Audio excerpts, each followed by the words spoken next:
tsara ho mariny ity. Ny soratra masina dia milaza fa ny saina izay mitoetra ao amin'i Jehova dia ho tehiriziny amin'ny fiadanana tanteraka satria mitoky aminy.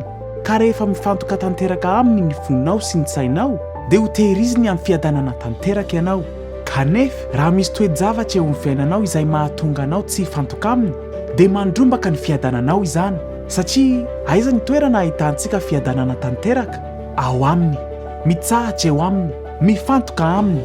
Ka rehefa misy zavatra mitranga na maty aza ny olona akaiky anao na very ny asanao na misy olana ao an-tokantrano, aoka hibanjina azy ny masonao, ninona mitranga, miresaka sy miaino azy ao anatin'ny vavaka, mamaky ny teniny, miankoka sy misaotra azy amin'izay mbola ataony.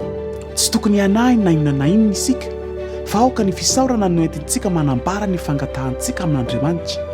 Rehefa manao izany tsika dia ny fiadanan'Andriamanitra izay mihoatra noho ny fahalalana rehetra hiaro ny fontsika sy ny hevitsika ao amin'ny Kristy Jesosy.